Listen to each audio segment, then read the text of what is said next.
जय हिंद विद्यार्थी मित्रांनो, मी प्रवीण दांगटे. मित्रांनो, एक महत्त्वपूर्ण चालू अपडेट घेऊन आपल्यासमोर चालू घडामोडीच्या एका सेशनमध्ये आपल्या सर्वांना निमंत्रित करतोय, स्वागत करतोय. मित्रांनो, एक चर्चा मागच्या जवळपास 15 दिवसापासून जगभरामध्ये चालू आहे, जी करंट अफेअर्ससाठी आपल्याला माहिती असणं अतिशय महत्त्वाचं आहे. आणि ती चर्चामध्ये सुदान नावाचा देश का पेटलाय, नेमकं सुदानमध्ये काय व्हायलंय आणि सुदानमधून भारतीयांना बाहेर काढण्यासाठी भारत सरकारनं जे ऑपरेशन कंडक्ट केलेलं आहे, ऑपरेशन कावेरी, नेमकं हे काय आहे याविषयीची चर्चा आजच्या लेक्चरमध्ये आपण करणार आहोत. मित्रांनो, व्हिडिओ सुरू करण्याच्या पूर्वी मित्रांनो, तुम्हाला जर माझ्या सर्वच्या सर्व चालू घडामोडीच्या व्हिडिओचे आणि इतर महत्त्वपूर्ण माहितीचे PDF पाहिजे असतील तर माझं जे टेलिग्राम चॅनल आहे MPSC 0207 या टेलिग्राम चॅनलला आपण सर्वांनी जॉईन व्हा.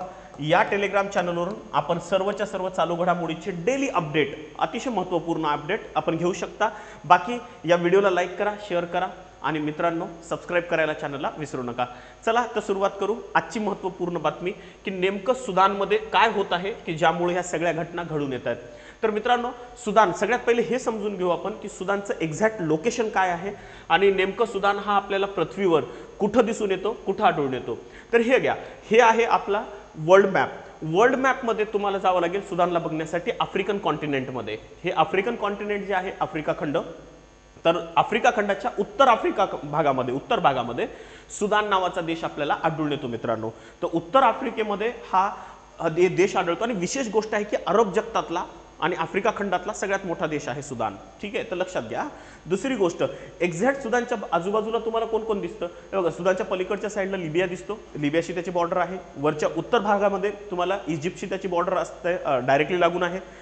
इकडे जर तुम्ही पाहिलात पश्चिमेकडे तर या ठिकाणी तुम्हाला चाड नावाचा देश दिसतो आणि साऊथ भागाला साऊथ सुदान म्हणजे दक्षिण सुदान हा देश आहे, जो काही वर्षापूर्वीच मूळ सुदान या देशापासून हा दक्षिण सुदान वेगळा झाला होता, तो देश. आणि त्याच्या आग्नेय बाजूस तुम्हाला इथिओपिया नावाचा देश दिसतो.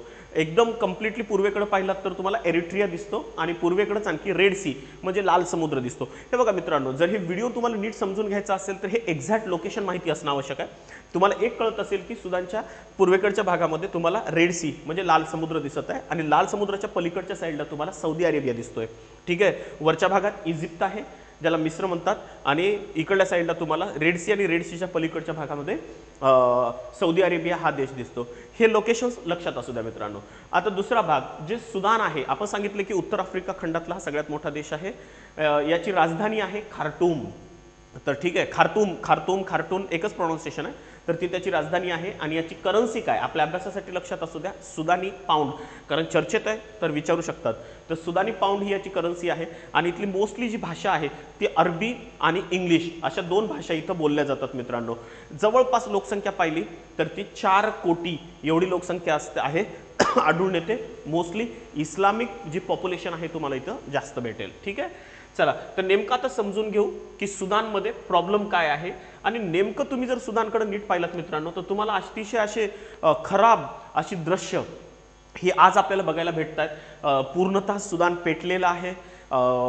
रस्त्यावर तुम्हाला आर्मी किंवा इतर जे काही RAFच्या बॉडीज आहेत त्या सोडल्या तर बाकी रस्त्यावर कोणीच दिसत नाही. तर नेमकी अशी परिस्थिती काय, मोस्ट ऑफ जे पीपल आहेत ते सुदान सोडून निघून चाललेत, बाहेर चाललेले आहेत. नेमकं काय व्हायलंय सुदानमध्ये आणि अशी जी मनाला विचलित करणारी दृश्य जी सुदानमधून येत आहेत याच्या पाठीमागचं कारण काय हे आता समजून घेऊ. ठीक आहे, आता बघा, बेसिकली कारण असं आहे, हे सगळं जे सुदानमध्ये व्हायले ते 2 व्यक्तींच्यामुळे व्हायले. ह्याला जबाबदार आहेत हे 2 व्यक्ती. यापैकी हे व्यक्ती आहेत सुदानचे जे मूळ लष्कर आहे, आर्मी आहे, तर त्या आर्मीचे प्रमुख आहेत ज्यांचं नाव आहे अब्देल फताह बुरहान. तर हे आर्मीचे प्रमुख आहेत. आणि हे जे दुसरे आहेत ते आहेत आर्मीच्या सोबतच, बघा हे आर्मीचे प्रमुख आहेत. सुदानमध्ये तुम्हाला मूळ आर्मी, जसं आपल्या भारतामध्ये सुद्धा तुम्हाला मिलिटरी आणि पॅरामिलिटरी भेटते, तसे मिलिटरीचे प्रमुख हे आहेत आणि पॅरामिलिटरीचे प्रमुख हे आहेत. आपल्याकडे पॅरामिलिटरीच्या अनेक ब्रँचेस आहेत मित्रांनो, जसं CRPF आहे, CISF आहे, NSG आहे, SPG आहे, ITBP आहे, BSF आहे. हे जसे आपल्याकडं पॅरामिलिटरी आहेत तसं सुदानमध्ये पॅरामिलिटरी फोर्स एक नाव आहे तिचं RSF, याला रॅपिड सपोर्ट ग्रुप म्हणतात. तर रॅपिड सपोर्ट ग्रुप हे पॅरामिलिटरी आणि मूळ मिलिटरी जिचे प्रमुख आहेत बुरहान आणि पॅरामिलिटरीचे जे प्रमुख आहेत त्यांचं नाव आहे जनरल मोहम्मद हमदान दगालो. हे आहेत ते जनरल मोहम्मद हमदान दगालो. तर ह्या दोघांमधला वाद हा यामुळे सुद्धा आज आपल्याला पेटलेला आहे. आता नेमकं काय झालंय की या दोघांमध्ये सत्तेसाठी संघर्ष चालू आहे. मूळ मिलिटरी म्हणते, मुख्य लष्कर म्हणतंय सुदानचं की आमच्या हातात पावर असले पाहिजेत, दगालो म्हणतायत आमच्या हातात पावर असले पाहिजेत. आणि त्यामुळंच 4 कोटी लोकसंख्या असणाऱ्या देशाच्या रस्त्यांवर आज रक्त सांडत आहे. त्याला कारणीभूत हे दोन आहेत. विशेष गोष्ट माहिती मित्रांनो, 2019 पूर्वी हे दोघांनी एकमेकाच्या हातात हात घालून तख्तापालट केला होता. तिथं कू घडून आणला होता. कू म्हणजे तख्तापालट केला होता. आणि 2019 मध्ये ओमर अल बशीर यांची सत्ता होती, तर या दोघांनी मिळून ओमर अल बशीरची सत्ता उलथून टाकली होती. आणि त्यावेळेस 2019 मध्ये हुकुमशाही होते ओमर अल बशीरची. त्यांची सत्ता काढल्याच्या नंतर जनतेचं जे निदर्शनं झाली होती, मग ओमर अल बशीरला गादीवरून निघावं लागलं. त्यासाठी ह्या दोघांनी प्रयत्न केले. यांच्या प्रयत्नामुळे ओमर अल बशीरनी सत्ता सोडली आणि मग एक जॉईंट गव्हर्नमेंट स्थापन झालं होतं, पब्लिकचं आणि आर्मीचं दोघांचं मिळून 2019 मध्ये एक जॉईंट गव्हर्नमेंट स्थापन झालं होतं. आणि त्यावेळेस घोषणा करण्यात आली होती की 2023 मध्ये जवळपास आपण इलेक्शन्स घेऊ आणि इलेक्शन्स एकदम फेअर इलेक्शन्स घेतले जातील आणि त्यानंतर जनतेचं सरकार स्थापन केलं जाईल. मग 2023 मध्ये, हे 2019 मध्ये सांगण्यात आलं होतं. आता पण मध्यंतरी 2021 मध्ये, ऑक्टोबर 2021 मध्ये या दोघांनी जे नागरी सरकार स्थापन झालंय, अर्ध नागरी अर्ध लष्कराचं, त्या सरकारला उलथून टाकलं 2021 मध्ये. आणि या दोघांनी मिळून संपूर्ण सत्ता आपल्या हातामध्ये घेतली होती. मिलिटरीचा प्रमुख, पॅरामिलिटरीचा प्रमुख, तर मिलिटरी आणि पॅरामिलिटरी दोघांनी मिळून सत्ता आपल्या हातामध्ये घेतली होती. आणि त्यावेळेस त्यांनी जो कू केला, म्हणजे 2019ला हुकुमशाहीला काढलं, नागरी सरकार आलं. 2021 मध्ये नागरी सरकार म्हणजे जनतेचं सरकार काढून टाकलं आणि सत्ता यांनी हातात घेतली. आणि त्यावेळेस त्यांनी सांगितलं की आम्ही 2023 मध्ये इलेक्शन्स करू आणि इलेक्शन्स करून आम्ही एक फेअर पद्धतीनं नागरिकांचं एक सरकार, जनतेचं सरकार, लोकशाहीचं सरकार आम्ही स्थापन करू, असा यांनी त्यावेळेस विचार केला. मग आता माशी कुठे शिंकली मित्रांनो? माशी शिंकली बुरहान आणि दगलो या दोघांमध्ये संघर्षामध्ये. नेमकं काय झालं की सत्ता जेव्हा या दोघांनी हस्तगत केली त्यावेळेस त्या दोघांनी मोठ्या प्रमाणात मानवाधिकारांचं उल्लंघन केलं. आणि मोस्टली मानवाधिकार म्हणजे जे ह्युमन राईट्सचं उल्लंघनाचे जास्तीत जास्त आरोप लागले तिथल्या पॅरामिलिटरीवर, जे दगालो यांच्या नेतृत्वाखालची पॅरामिलिटरी आहे, तर त्यांच्यावर हे आरोप जास्त प्रमाणामध्ये लावण्यात आले. लक्षामध्ये आता. आणि याच काळात एक आता 2023 मध्ये कसं होणार होतं की इलेक्शन्स घ्यायचं यांनी जनतेला सांगितलं होतं, पण त्याच्या अगोदर या दोघात पॉवरफुल कोण आहे? आर्मी पॉवरफुल का पॅरामिलिटरी पॉवरफुल? यांच्यामुळे या दोघात वाद लागले मित्रांनो. आणि या वादाचा परिणाम हा झाला की याच काळामध्ये एक निर्णय घेण्यात आला की जे काय RSF आहे पॅरामिलिटरी, या RSFचे जवळपास 10,000 जवान हे मिलिटरीत नेले जातील. मिलिटरीमध्ये त्यांचं विलिनीकरण केलं जाईल. म्हणजे याचा अर्थ काय होणार होता की पॅरामिलिटरीची संख्या कमी होईल आणि त्यांना मिलिटरीत नेलं जाईल, म्हणजे मिलिटरीची संख्या वाढेल. ठीक आहे. आणि ही प्रक्रिया लवकरच करावी, 1-2 वर्षामध्ये पूर्ण व्हावी, असं म्हणणं आर्मीच्या चीफचं होतं, बुरहान यांचं म्हणणं होतं असं. परंतु जे दगालो आहेत RSF म्हणजे पॅरामिलिटरीचे प्रमुख, त्यांचं म्हणणं होतं की नाही, ठीक आहे, विलिनीकरण करा, 10,000 आमच्या RSFचे सैनिक तुमच्या मिलिटरीमध्ये घ्या, परंतु ही प्रक्रिया खूप हळूवारपणे झाली पाहिजे, 10 वर्षाच्या प्रोसेसमध्ये झालं पाहिजे, ते एक अचानक नको. अशा पद्धतीचा या दोघांमध्ये मेन वाद होता. म्हणजे एक जण म्हणताय की RSFच्या सैनिकांना आम्ही मिलिटरीमध्ये घेऊ आणि 2 वर्षात घेऊ. RSFचे जे प्रमुख आहेत दगालो यांचं म्हणणं आहे की नाही, तुम्ही मिलिटरीत घेऊ शकता, पण 10 वर्षाच्या प्रोसेसमध्ये ही प्रक्रिया कंप्लीट करू. पण याचा परिणाम झाला की या दोघांच्यामुळं कोणी कोणाचं न ऐकल्याच्यामुळे आणि दोघांच्यामध्ये जो अविश्वास आहे, कारण दगालोंना वाटत होतं की आपले 10,000 जर RSFचे सैनिक हे लष्करामध्ये गेले तर आपली पॉवर कमी होईल. बुरहानला म्हणणं होतं की लवकरात लवकर ही प्रक्रिया केली तर आपण स्ट्रॉंग होऊ आणि दगालो वीक होईल. त्यामुळे या दोघांमध्ये अविश्वास, आणि या अविश्वासातूनच ही सगळी प्रकरणं बाहेर आली. आणि मग काय झालं की बुरहान दगालो यांचं ऐकायला तयार नाहीत, दगालो बुरहान यांचं ऐकायला तयार नाहीत. याचाच परिणाम असा झाला की RSF जी पॅरामिलिटरी आहे, या पॅरामिलिटरीने जे राजधानीच्या जवळ, राजधानी त्यांची खार्तूम आहे, खार्तूमच्या जवळ एक शहर आहे मेरावे नावाचं, ह्या शहरामध्ये RSFचे सैनिक घुसले मागच्या महिन्यामध्ये 25 तारखेच्या जवळपास. आणि मग त्या पूर्ण शहरावर त्यांनी आपला कब्जा घेतला. दुसरी गोष्ट, जे कूच्या करताना, म्हणजे कू करणे म्हणजे याचा अर्थ तख्तापालट करताना जी मेन प्रोसेस असते की महत्त्वाच्या इमारती आपल्या हातामध्ये घ्या, संचार दूरसंचाराची साधनं आपल्या हातामध्ये घ्या, जलविद्युत केंद्र वगैरे वगैरे, बँक, याला कंट्रोल करा, तर तेच करण्यात आलं. आणि RSFनी म्हणजे पॅरामिलिटरीनी विमानतळ असेल, जलविद्युत निर्मिती केंद्र असेल, संचार भवन असेल, तिथलं दूरसंचार आणि संचार भवन असेल, या सगळ्यांवर आपलं कंट्रोल लष्कराला न विचारता अचानक RSFच्या सैनिकांनी या सगळ्या आपल्या कंट्रोलमध्ये घेतलं आणि सोबतच RSFनी मोठ्या प्रमाणात सैनिकांची जमवाजमव केली आणि याचाच परिणाम असा झाला मित्रांनो की लष्कराच्या मुख्यालयाला सुद्धा कंट्रोल करण्याचा प्रयत्न करण्यात आला, परंतु लष्कर आणि पॅरामिलिटरी या दोघांमध्ये तिथं चकमकी सुरू झाली आणि खऱ्या अर्थाने हे वाद वाढला. ठीक आहे, म्हणजे याचा अर्थ हा जो संघर्ष आहे सुदानमध्ये तो संघर्ष बाहेरचा नाही आहे, यांची मिलिटरी आणि पॅरामिलिटरीच एकमेकांसोबत भांडत आहेत. ठीक आहे, आणि याला कारणीभूत आहेत या दोन व्यक्तींचे स्वतःचे आपण म्हणू की स्वतःचे हित आहे त्याच्यामध्ये, यामध्ये देशाचा वगैरे काही घेणं देणं नाही आहे. बडा कोण यामध्येच हे वाद वाढत चाललेले आहेत. ओके, आणि अशा पद्धतीनं मग रक्त सांडायला सुरुवात झाली आर्मी आणि पॅरामिलिटरीच्या दरम्यान. दोघं एकमेकांवर आता एकमेकांच्या समोर बंदुका घेऊन उभे आहेत. विशेष गोष्ट आहे की बहुतांश शहरामध्ये तुम्ही जर पाहताय तर RSFचे सैनिक आता पसरलेत. एक्झॅक्ट कुठे ते माहिती नाही, पण जवळपास बहुतांश शहरं RSFने आपल्या ताब्यात घेतलेली आहेत आणि मिलिटरी म्हणजे आर्मी तिथून आपल्या सैन्याला आता आदेश दिलेला आहे की पॅरामिलिटरीच्या ताब्यातून ही शहरं तुम्ही सोडून टाका. सोबतच याच काळामध्ये RSFचे सैनिक वेगवेगळ्या शहरांमध्ये लपून बसले, म्हणून मिलिटरीनी सरळ सरळ वायुदलाला आदेश दिला आणि वायुदलानं सरळ सरळ बॉम्बिंग केली आहे आपल्या शहरांची. परिणामतः हजारो निष्पाप लोक यामध्ये मारली चालली आहेत. आतापर्यंत तरी मित्रांनो मृतांचा आकडा लिगली सांगण्यात आलेला आहे 5000, पण सांगण्यात येतं की 5000 पेक्षा खूप जास्त जीवितहानी आतापर्यंत झालेली आहे. ठीक आहे, बॉम्बिंग केली चालली आहे. आर्मी आणि पॅरामिलिटरी रस्त्यावर एकमेकांना मारतायत, सरळ सरळ बॉम्ब गोळ्यांचा वापर सर्रास केला चाललेला आहे. ठीक आहे, मग जगाने सांगितलं, कारण जगात अनेक लोक, जगातले इतर देशातले अनेक लोक सुदानमध्ये आहेत, मग त्यांच्यावर सांगण्यात आले की बा थांबा.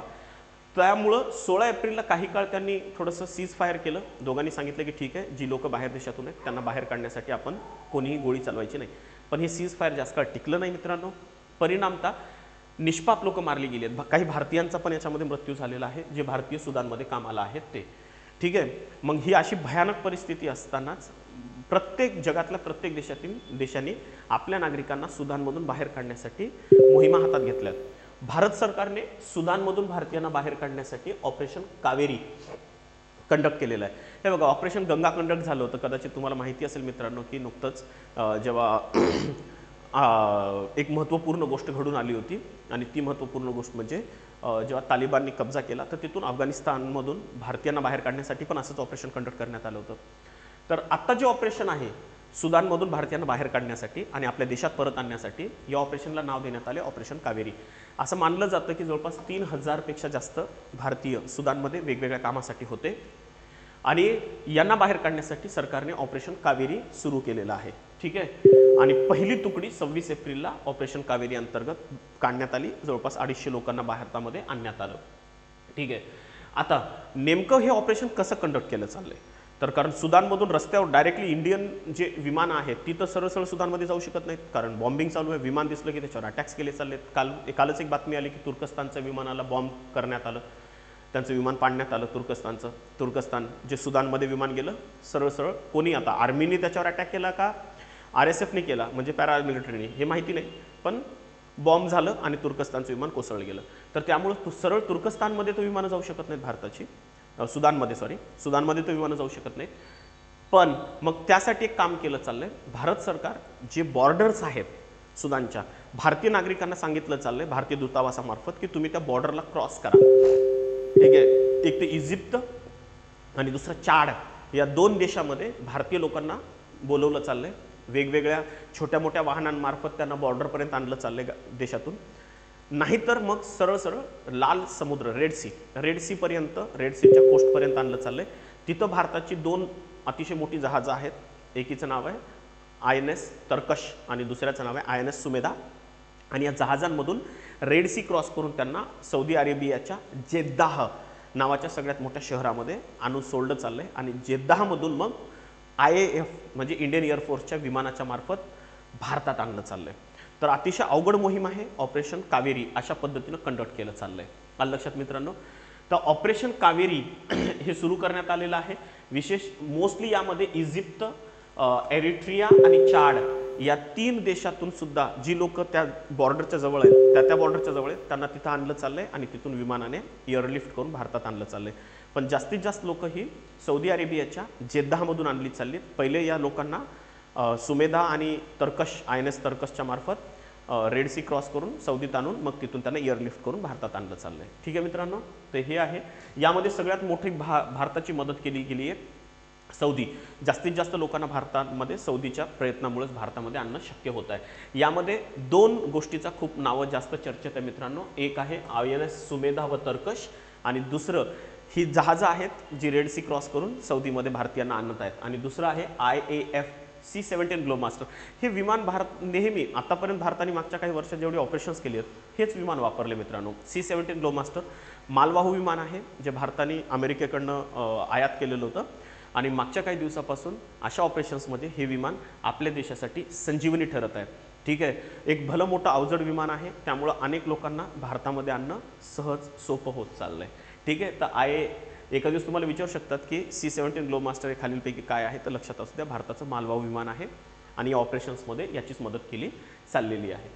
तर मित्रांनो, आपल्या अभ्यासासाठी अतिशय महत्त्वाचा पॉईंट की मागच्या काही वर्षामध्ये भारताने असे जे काही अवघड ऑपरेशन्स आहेत भारतामध्ये जे झाले ते कशा संदर्भात आहेत लक्षात असू द्या, कारण याच्यावर क्वेश्चन येण्याचे चान्सेस जास्त आहेत. बघू, सगळ्यात पहिले ऑपरेशन दोस्त बघू. हे नुकतंच तुम्हाला माहिती आहे तुर्कस्तान आणि सिरियामध्ये जो आता भूकंप झाला मागच्या वर्षी, याच वर्षी सॉरी, तर त्या भूकंपाच्या वेळी भारतीयांनी जी मदत केली तुर्कस्तानमध्ये, तर त्या मदतीसाठी भारतने ऑपरेशन दोस्त काय केलं होतं मित्रांनो, कंडक्ट केलं होतं. त्यासाठी भारताच्या NDRFच्या टीम्स तिथे गेल्या होत्या, डॉक्टर्स गेले होते आणि त्यांनी तिथल्या जखमींना आणि जे काही भूकंपानंतर ढिगाऱ्यामध्ये अडकलेले लोक आहेत त्यांना बाहेर काढण्यासाठी प्रयत्न केले, मदत केले. तर ऑपरेशन दोस्त कशा संदर्भात आहे म्हटलं तर तुर्कस्तान आणि सिरियातील भूकंपानंतर मदत करण्यासाठी. असंच एक ऑपरेशन आहे ऑपरेशन गरुड, जे CBIने ड्रग्ज नेटवर्क भारतामध्ये जे थोडंफार ड्रग्ज नेटवर्क आहे त्याला नष्ट करण्यासाठी CBIने कंडक्ट केलेल्या ऑपरेशनला नाव देण्यात आलं होतं ऑपरेशन गरुड.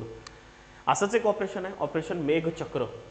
हे चाइल्ड पोर्नोग्राफीच्या विरोधामध्ये हे ऑपरेशन कंडक्ट करण्यात आलं होतं. विशेष म्हणजे हे पण CBIने कंडक्ट केलं होतं की चाइल्ड पोर्नोग्राफीमध्ये ज्या कोण करते हे नेमकं, तर त्यांचं जे रॅकेट आहे ते नष्ट करण्यासाठी ऑपरेशन मेघचक्र CBIनेच कंडक्ट केलेलं आहे. ऑपरेशन मिशन अमानत, भारतीय रेल्वेकडून हे ऑपरेशन सुरू केलं होतं. आपल्याला माहिती आहे की रेल्वेमध्ये बऱ्याच लोकांची सामानं चोरीला जातात किंवा विसरली जातात, तर त्यांचं सामान किंवा चोरीला गेलेलं सामान परत मिळवून देऊन त्या लोकांपर्यंत पोहोचवण्यासाठी इंडियन रेल्वे म्हणजे RAF, ठीक आहे, तर यांनी हे ऑपरेशन सुरू केलेलं होतं. पहा, ऑपरेशन गंगा हे तर मी आत्ताच तुम्हाला सांगितलेलं आहे. युक्रेनमधून भारतीयांना आणण्यासाठी ऑपरेशन गंगा हे कंडक्ट केलं होतं. जे रशिया आणि युक्रेनचा वॉर झाला तर त्याच्यामधून भारतीयांना बाहेर आणण्यासाठी ऑपरेशन गंगा कंडक्ट करण्यात आलं होतं. ठीक आहे, युक्रेनमध्ये जेवढे काही विद्यार्थी आहेत भारतीय आहेत त्यांना परत भारतात आणण्यासाठी हे ऑपरेशन ऑलिव्हिया हे इंडियन कोस्ट गार्ड म्हणजे भारतीय तटरक्षक दलाने ओरिसामधील ऑलिव्ह रिल्डे नावाचे जे अति दुर्मिळ कासव आहेत त्या कासवांना वाचवण्यासाठी हे ऑपरेशन कंडक्ट केलेलं आहे. ऑपरेशन दैवी शक्ती याचा उल्लेख मी आत्ताच केला होता थोड्यापूर्वी, तुम्हाला माहिती असेल मित्रांनो की तालिबानच्या कब्जामध्ये जेव्हा अफगाणिस्तान आला तर त्यावेळेस अफगाणिस्तानमधून भारतीयांना परत आणण्यासाठी ऑपरेशन दैवी शक्ती हे कंडक्ट करण्यात आलं होतं भारतीयांना परत आणण्यासाठी. ऑपरेशन ब्ल्यू फ्रीडम, तर हे लक्षात असू द्या की सियाचीनमध्ये जे सियाचीन ग्लेशियर आहे मित्रांनो, त्या ग्लेशियरवरील दिव्यांग लोकांचा मागोवा घेण्यासाठी सामाजिक न्याय विभागाच्या अंतर्गत हे ऑपरेशन कंडक्ट करण्यात आलं होतं. आणि ऑपरेशन कावेरी ऑब्वियसली आताच आपण सांगितलेलं आहे, हे ऑपरेशन कंडक्ट करण्यात आलेलं आहे. कशासाठी, तर हे ऑपरेशन सुदानमधून भारतीय लोकांना परत भारतात सुरक्षितपणे आणण्यासाठी ऑपरेशन कावेरी कंडक्ट करण्यात आलेलं आहे. ठीक आहे मित्रांनो, तर ही होती मागच्या काही दिवसांमध्ये भारतीयांनी कंडक्ट केलेली ऑपरेशन्स. नेमकं काय आहे का ऑपरेशन कावेरी, सुदानमध्ये काय चाललं आहे, आय होप तुम्हाला या सगळ्याविषयीची माहिती डिटेलमध्ये मिळाली असेल. या सर्व व्हिडिओचे PDF असतील, एक्स्ट्रा इन्फॉर्मेशन असेल तर ती तुम्हाला गॅदर करण्यासाठी MPSC 0207 या टेलिग्राम चॅनलला तुम्ही काय करू शकता मित्रांनो, जॉईन करू शकता. इथून तुम्हाला संपूर्ण माहिती मिळून जाईल. थांबू आजच्या सेशनमध्ये. लवकरच नवीन एक चालू घडामोडीचा चांगला सेशन घेऊन, ॲनालिसिसचा सेशन घेऊन तुमच्यासमोर लवकरच येईल. तोपर्यंत भेटू. बाय, धन्यवाद, जय हिंद.